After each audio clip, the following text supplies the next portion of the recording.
Good afternoon. Welcome to our Maricopa County Assessor's presentation on a notice of value. I am Eddie Cook, the Maricopa County Assessor. And again, thank you for joining us and hearing what we'd like to share with all of you.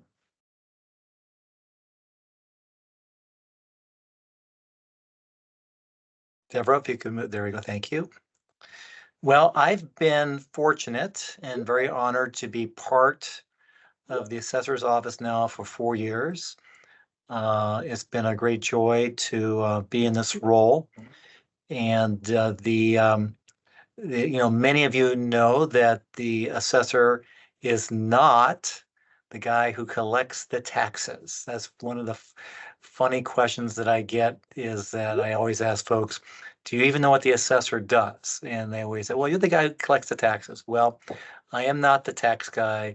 That is the county treasurer, John Allen. He's a tax guy. But as you know, property taxes in Arizona is somewhat complex. There's a lot of moving parts.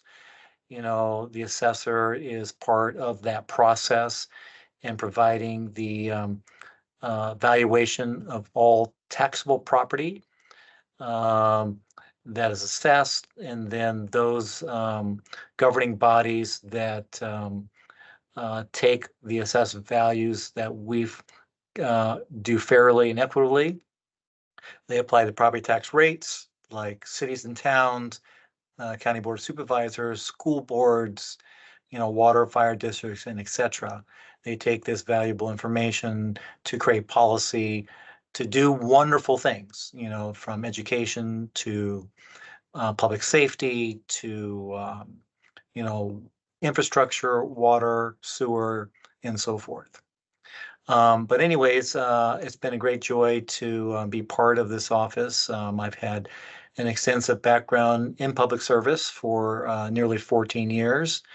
Prior to being the assessor, I was the vice mayor and council member in the town of Gilbert, was very much involved in a number of active programs for the public relating to domestic violence and ending domestic violence here in the state of Arizona, as well as water, which water is a very important resource here in Arizona, and I would say is probably the most valuable resource in Arizona. My background is in technology for 30 plus years. I am an ASU graduate with a technology engineering degree. And again, one of the most greatest joys in working in assessor's office is the team that I have working for me. And it's been a very collaborative one team culture where we embrace a lot of the latest technologies so that we can be very efficient, very effective, but also be very, very accurate. And we do this at the lowest cost of the taxpayer. Next slide. Let me let you meet my executive team that helps me with our office. And again, I really appreciate them being part of my team. And then on the call today, I also have some wonderful subject matter experts that will be able to go through part of the presentation today, as well as answer any questions. So the role of the assessor, as I said before, is to fairly and equitably value all taxable property here in Maricopa County. There are 15 counties in Arizona, and there's 15 county assessors. So our goal is to fairly value what we call the full cash value. And as you know, in Arizona, we have the full cash value and the limited property value. And the limited property value is what our property taxes are based on. We have created, as part of our strategic plan, our mission and vision statements. And again, this is a kind of our guiding light in how we operate our business.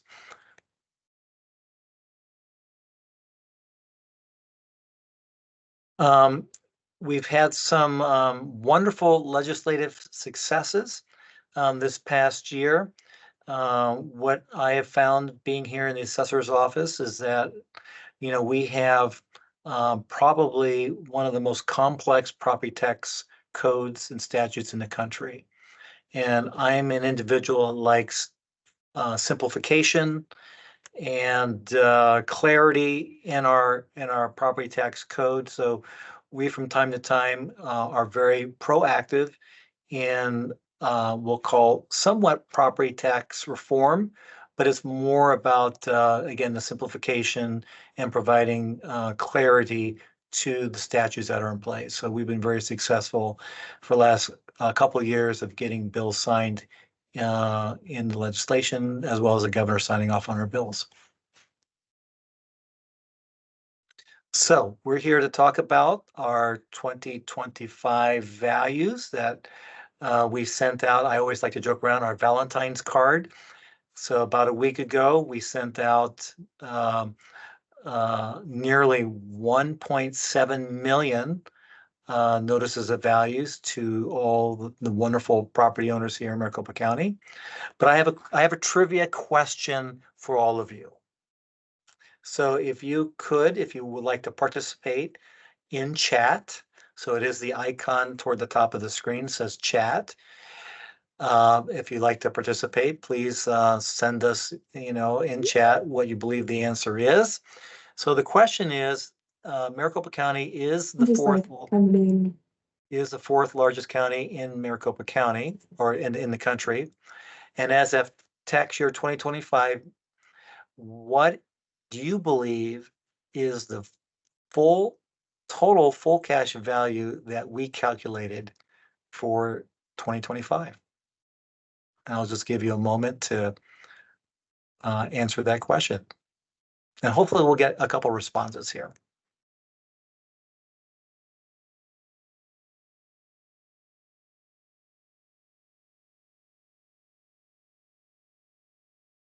Well, I know it's a tough question, but the answer is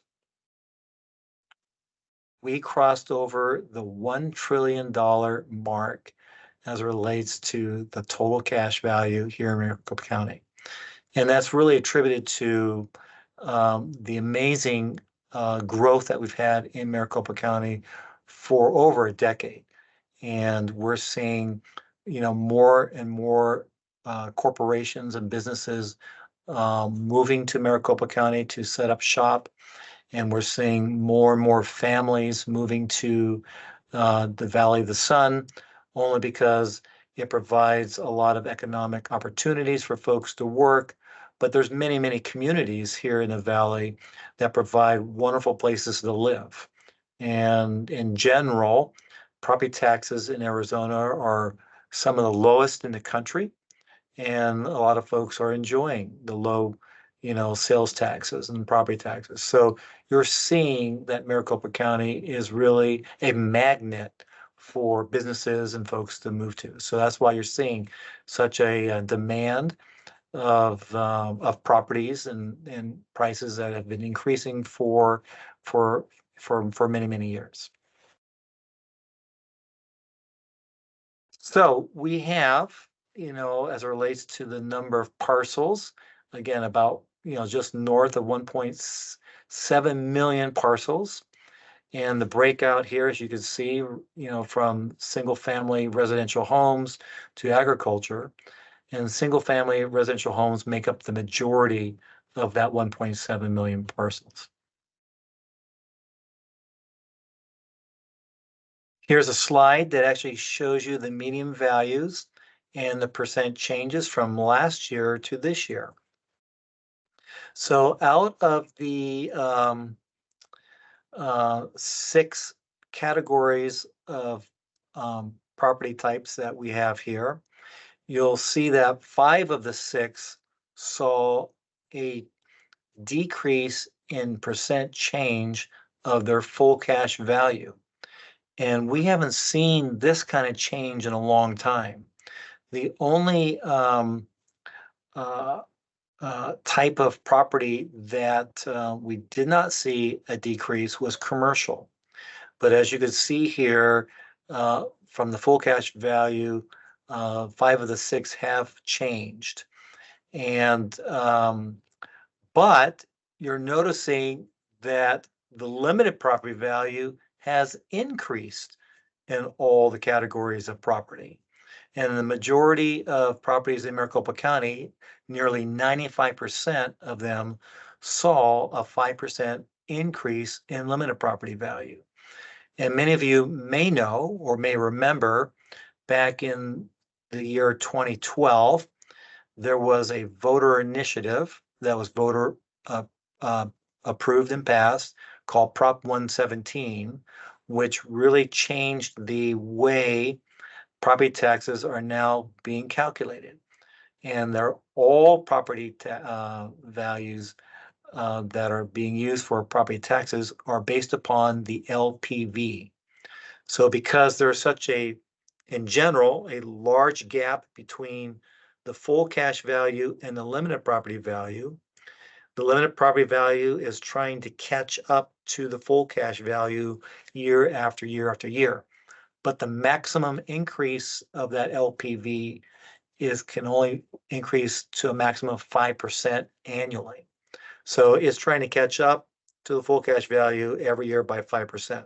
So even though the full cash value has dropped out of the five of the six property categories, the limited property value still went up. So that's probably one of the many questions that we get from property owners is, well, I saw my full cash value drop, but why in the heck did my limited property value go up? So we explain it, that's based upon the proposition that was voter approved back in 2012, Prop 117. With that, I am going to turn this over to one of our subject matter experts, Uwe. Take it away, sir. All right, thank you, Eddie. Good afternoon, everybody. My name is Uwe Hohoff, and I'm part of the team that was responsible for the development of our tax year 2025 full cash values. My portion of today's presentation, I'm just going to go over some of the changes that we've had in regards to our 2025 values, and also take a look at some of the trends that we've seen over the past number of years in our commercial vacant land and multifamily properties. So I'll just start with this slide right here. It's basically providing a historical perspective in terms of the change in median values as was represented on the previous slide. This year, as Eddie had mentioned, 5 out of our 6 categories here, as represented by land, single family, condo, apartments, commercial, and manufactured homes, actually dropped. And that drop is the first time since approximately tax year 2013. We have had significant growth over the last couple of years, especially tax year 2023 and 2024. Both years have, in most cases, had all these categories increasing over 20%. So commercial, like Eddie said, is the only category that increased, albeit slightly at just over 2%. But like I say, all of our categories this year are going down slightly. And even though they were going down, as Eddie touched on in regards to the limited value, overall, if you look at all categories, our limited values are probably about half of what our full cash values are currently. Next slide, please. Okay, so if we take a look, Eddie had a slide earlier that showed the distribution of our parcels. Commercial, we had approximately 72,000 parcels or so. So just looking at timeline in terms of the year of construction, focusing on more recent, we've had just over 600 parcels with a construction year of 22 or 2023 in the last year.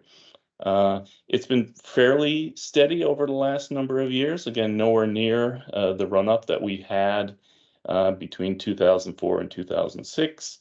One thing that's notable about this graph is the majority, I'd say probably about 70% of the parcels between 2004 and 2006 were actually commercial condos, mostly of the office medical variety. And in recent years, this is also being weighted by commercial condos again, but a different type of commercial condo. This time we have a lot of garage storage type condos that are, kind of dominating the numbers in terms of the volume of new properties that are coming online. All right, next slide, please. Thank you. Okay, so when we're looking at commercial sales, we had fairly steady growth in the past 10 years up until 2021, where we had a significant increase, the most sales in, basically 20 years approximately. From 21 to 2022, we dropped about 25%. And then this year, we dropped just about 30% in terms of the volume of commercial sales. And to go back to a time period that was similar, would have been approximately 2012, 2013, when we were coming out of our out of the Great Recession. So again, like I say, significant changes in terms of the number of commercial sales that we've had over the last couple of years. Next slide, please. Okay, when we look at overall price movement in regards to commercial property, this graph is basically showing commercial sale price per square foot over time. Again, over the last 10, 12 years, we've had some pretty stable growth, steady increases each year. The last 12 months or so has been a little bit stable in terms of not a lot of change in terms of the overall median price per square foot. Again, this is not representative of a single category. This is all commercial. But in the last year or so, overall, we've been, looking at about a median price per square foot of about $250 per square foot. And again, different submarkets of commercial will have different trends, but generally speaking, that's things overall in the last year have been relatively stable. Next slide, please. Okay, so if we break it down a little bit by our two-digit commercial use code, we can see a little more variation in terms of the overall change by these categories. Compared to 2024, like I say, our median percent change was 23%. This year is just under 3%. The areas that had the largest increases were industrial and warehouses. There's quite a bit of demand for industrial space and a lot of activity in the sales market for these particular categories. You look at what's going on in East Mesa or along the 303. There is a lot of development right now in the industrial space and, a healthy market. Most of the other property types are close to the overall median percent change of about 3% or lower. I will say that it says offices here are coming in at about 5% increase. That is dominated by commercial condos offices as opposed to larger offices. Our larger offices are more in line with percent change of closer to the median or slightly below that. So like I say, just a little more context. Commercial is a very large area in terms of the different property types that we actually have. And like I say, there's some segments that are doing better than others. Next slide, please. All right, moving on to vacant land. Similar trend that we've seen in terms of the volume of sales in regards to comparing it to commercial. We had a pretty significant run up over the last 10 years or so, kind of peaking in 2021. That dropped, about 40% from 21 to 2022, and then another 30% into 2023. And again, going back to a similar point in time, you'd have to go back to kind of our, a post-recession period coming out of the Great Recession to find a time period that would be similar in terms of the volume of vacant land sales. Next slide, please. Okay, very general slide here comparing residential price per square foot and commercial price per square foot, looking at the median. Not a significant change in residential in terms of median price per square foot in the last couple of years. It's actually showing kind of a downward trend.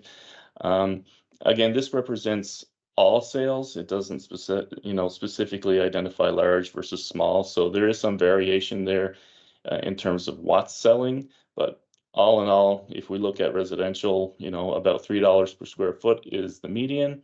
And for commercial, on average, our median, price per square foot is between $12 and $14 per square foot. Next slide, please. Okay, moving on to apartments in terms of the construction, what was added recently. So we've had a pretty steady increase in terms of the new developments that have been added for apartments. Most of this category recently anyway, is represented by larger apartments. This category includes, in terms of the construction here, everything from duplexes, triplexes, fourplexes, up to your new build to rent communities. So everything in the mid 80s was kind of dominated by your smaller apartments, and most of the newer construction that we're having right now is related to larger apartment projects. And specifically in the last 5 years or so, we've seen a lot of build-to-rent communities that have been coming online. So that's kind of what we've seen in the last few years in terms of the apartment construction in Maricopa County. Next slide, please. Okay, so if we were to break down those two categories and look at the change, on the front slide, we showed an overall change for the group in its entirety. So if we were to separate larger apartments in terms of anything that's 13 units or greater, that dropped 8% on the median. So in 2024, our median full cash value for our larger apartments was just over 19 million.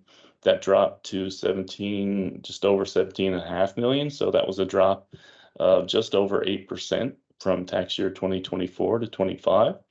And a slightly smaller change from the 2 to 12 units, from 565 to 549,000. So in regards to sale counts, I'll focus more on the larger apartments here. We had a significant increase going from 2020 to 2021. We had over 300 apartment sales. The market at that time was quite robust. There was a lot of transactions happening in the multifamily space. Dropped pretty significantly in 2022, and we only had 50 sales in 2023 of our larger apartments. And you'd have to go back to 2010, 2011 to find a similar time period. And I'll say that trend seems to be holding. I think I've only seen into 2024 two transactions that have actually been recorded. So that seems to be something that we'll be probably experiencing more this coming year. So next slide, please. Okay, looking at price movement for the 2 to 12 units as respect to the median sale price has been fairly stable in the last year after a fairly consistent run-up. 2 to 12s on average, probably somewhere between 600,000 and 700,000 is a fairly typical price over the last 12 months. Next slide. And looking at our larger apartments, it looks like we kind of peaked in terms of a median price per unit of over 300,000 in the first quarter of 2022. And it seems like most transactions right now are kind of in the 250 to 300,000 range. I mean, in 2022, we did have quite a few transactions that were over 400,000 a unit, which was the most that we've seen since I've been looking at this anyway. So next slide. Okay, the team that I'm part of, we build approximately 75 models each year. We build residential, condo, vacant land, 2 to 12 unit apartments. Those property types are all valued using a market approach. We have an income model for our larger apartments. Hotels and resorts, the larger ones that are over 200 rooms, are valued using an income approach. And as far as commercial models, we market model commercial condos, warehouses, industrial, and the offices that are less than 22,000 square feet. Pretty much everything else is valued using the cost approach. Next slide. All right, so this is just a last reminder here. We do have a commercial cost submarket adjustment that's applied to our offices that are over 10,000 square feet. This has been the only category that we've applied it to over the last number of years. Basically, the adjustment is applied to the improvement only. It has a maximum adjustment of 50%. And that adjustment, like I say, is based on the age of the property as is represented in this graph here. So that is all that I have. Thank you. Well, thank you, Uva, very much. Our next topic is on appeals, and I'd like to turn this over to Kim. Thank you, Kim.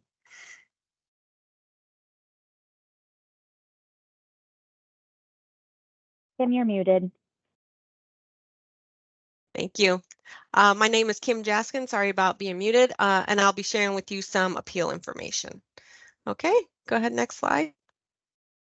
Go ahead and click. So this is going to show you how many appeals are seen by other large counties, similar size to ours. So you have Harris County, Cook County, and Los Angeles County, and then you can see how many appeals that we actually see or saw in 2023. So I think this really shows how we provide a fair and equitable valuations for our county. There's also a small breakdown of how those appeals were received in 2023. You can see we received 908 online and then 627 through paper. We can go ahead and. So this is a breakdown of the 2024 appeals. You can see there's a slight increase in the amount of paper appeals we received. We were up to 790 appeals we received and then 1,700 online appeals. And then there's a further breakdown of what those appeals were on. The biggest increase was on legal class, up 125%, but you can see how many were for commercial, land, and residential. Okay, thank you. Our appeal season has already started and it goes through April 23rd. You can file your appeals, like we just said, online through our customer portal or obviously through the U.S. Post Office through mail. When you use the customer portal online, you log in with your own account and you will see everything that you submitted. So if you submit multiple appeals, you only have to create one account for yourself. And then you can see all the appeals that you submitted. You can also do other business like register rentals or file for an exemption, things like that. So all our services are available through this customer portal through this one account. And I just want to reiterate that we only accept appeals through this customer portal. We do not accept it through emails. The online portal does have a tracking system and a kind of a ticket system, so it allows us to track all the incoming appeals. So those are our two ways of accepting appeals. And that is all that I have. Thank you. Well, thank you, Kim, very much. Our next topic is what's new at the assessor's office, and I'd like to invite Sarah to tell us a little bit more about it. Thank you, Eddie. Good afternoon, everyone. I'm Sarah Stanley. I'm the Director of Administration for Eddie's office. And I just wanted to touch on a few new things that we've been working on over the past year. We've had some online additions. We've been working extremely diligently to transition all of our documents that need to be signed into DocuSign format so we can accept a digitally signed document.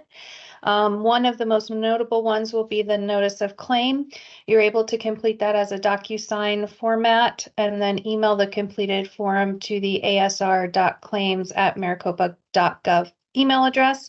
Again, we ask that you submit any claims just to that email address so that we can ensure we have sufficient tracking and get those completed and responded to in a timely manner. And then we've also launched an appointment scheduler over the course of the last year. It went live just recently in the last few months.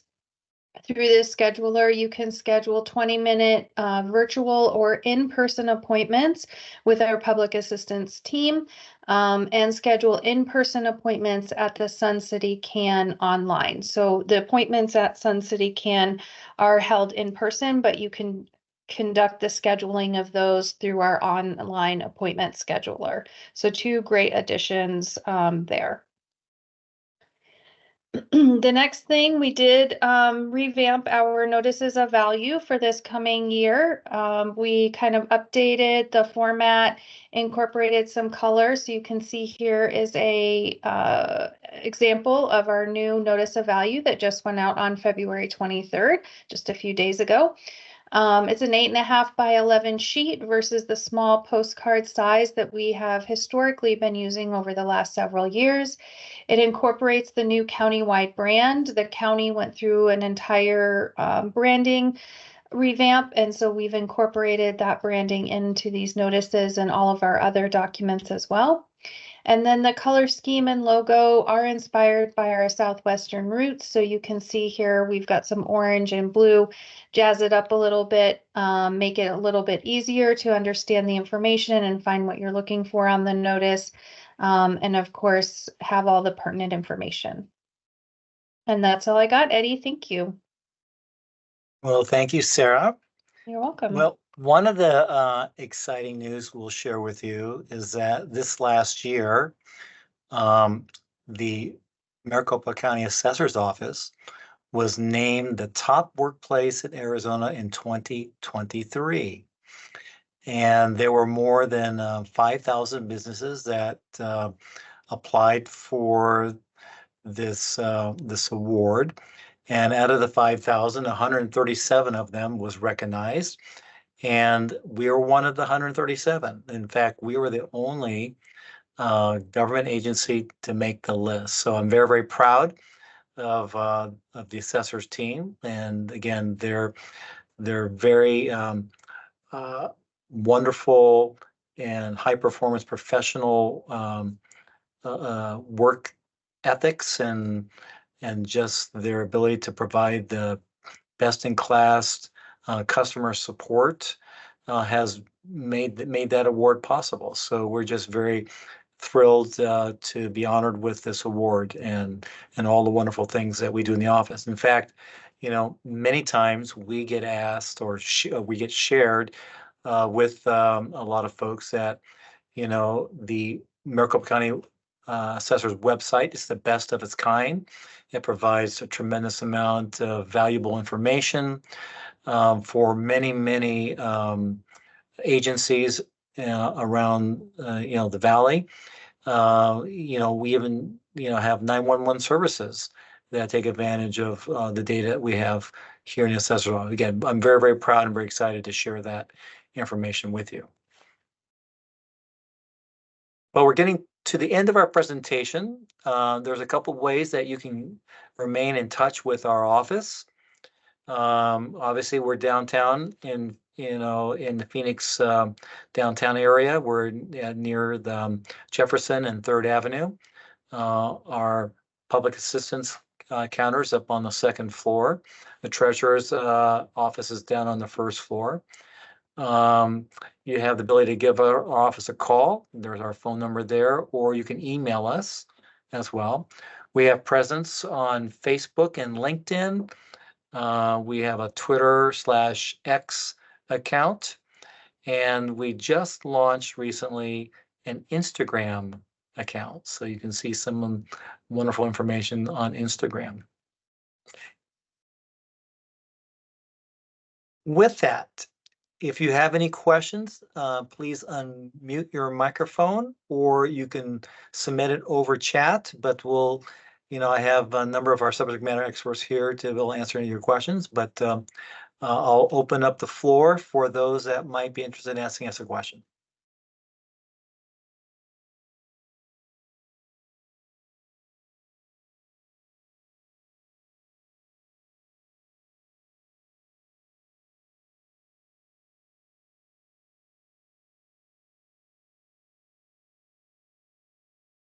Well, I don't see anyone raising their hands or wanting to ask a question or put anything in the chat. But again, I just want to thank you for your participation and joining us this afternoon and listening a little bit about our values that we just sent out to the nearly 1.7 million property owners in Maricopa County. And again, feel free to reach out to us at any time, and we'll be glad to assist you. But again, thank you for joining us, Thank you, team, for helping provide the subject matter experts for the presentation. But again, thank you for coming. We appreciate it. And have a great rest of your day and rest of your week.